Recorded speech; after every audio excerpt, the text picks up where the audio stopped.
This is much different from my usual content, but I'm going to tell you my personal opinion and my review of the 2024 Seattle Mariners trade deadline. And I want everyone to keep in mind before I say this, because I think this might upset some people, that two things can be true. I can say this is one of the better deadlines I've ever witnessed Seattle Mariners have.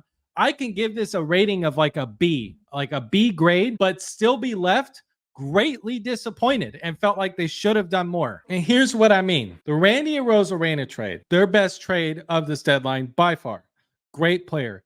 They didn't give up any prospect in their top 10 in their minor league system, which is one of the highest rated minor league systems in all of baseball. So Jerry Dipoto pulled off an A+ grade trade, didn't have to give up any major prospect. If I was a Rays fan, I would be upset about it. That was kind of a fleece. But the problem with that is by saving those prospects, my impression was, oh my God, we have it. We have the capital to go outbid somebody for another good to great bat, not an average bat, not a mediocre bat, a great or good bat, which there were two of those that were dealt that the Mariners missed out on. One of them was Isaac Paredes. And it sounds like the Rays wanted in return was a MLB ready prospect or player that could produce as a third base corner infield position, which the Cubs were able to give them, and Seattle was not. Now, maybe you can make an argument that the Mariners could have given them an offer they couldn't refuse and offer them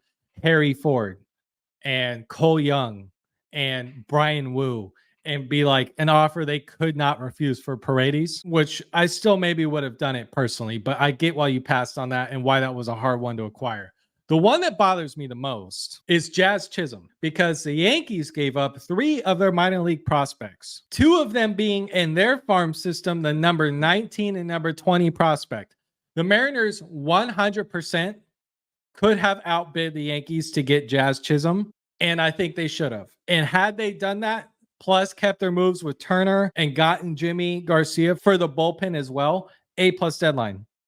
100% World Series contender, without a doubt, cannot be ignored.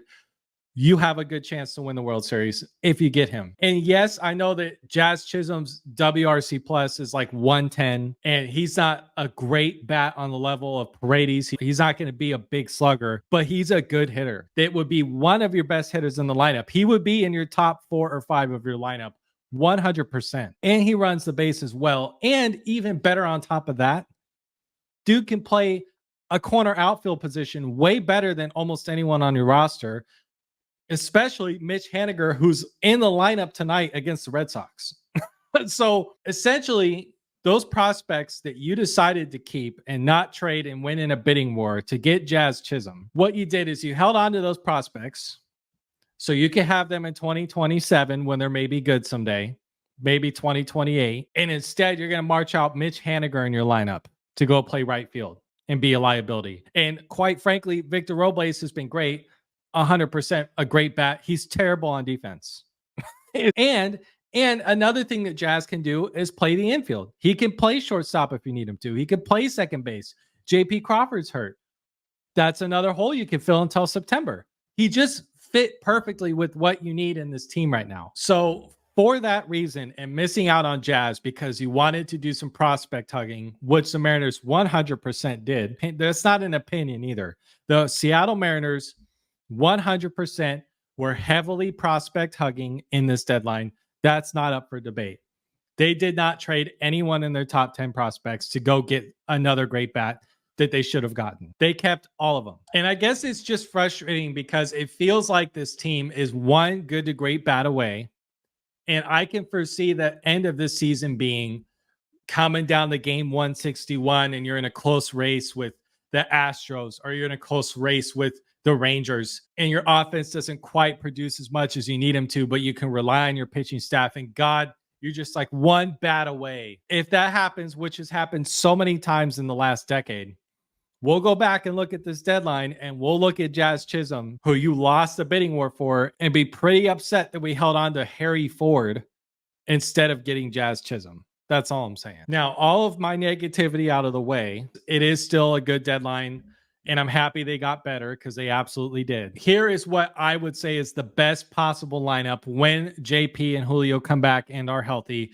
Here's what the lineup could look like. And let me read it off to you because the lineup could still be dangerous. I would have Victor Robles playing right field and batting leadoff. I would have Randy Arozarena playing left field and batting second. I would have Julio in center field batting third.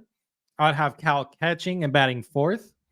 I would have Justin Turner at DH and batting fifth. I have Jorge Polanco batting sixth and playing second base. I'd have JP Crawford at short batting seventh, Luke Raley at first base batting eighth, and Rojas at third base batting ninth. And obviously the first base and the DH stuff can be interchangeable. You know, Turner playing some first base and Luke Raley playing some outfield, giving guys, you know, breaks in between there with Garver coming in sometimes and Dylan Moore working his way into this lineup sometimes. But that's my ideal 1 through 9 right now. Is this team as it stands with that lineup and this pitching staff good enough to win the World Series? I say if they get the level of production that they expected to get from Julio, if they get league average production from JP, and Polanco comes back and is a quality player, Robles stays hot, and Randy is Randy, Turner is Turner, that could be a good enough offense to be an average offense. You just have to hope the guys produce that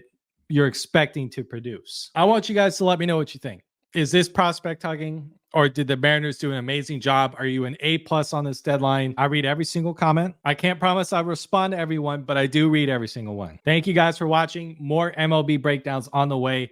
Trying to hit 2,000 subscribers by the end of this season. We're almost there. You guys are crushing it. I can't thank you enough, and I will see you guys in my next video.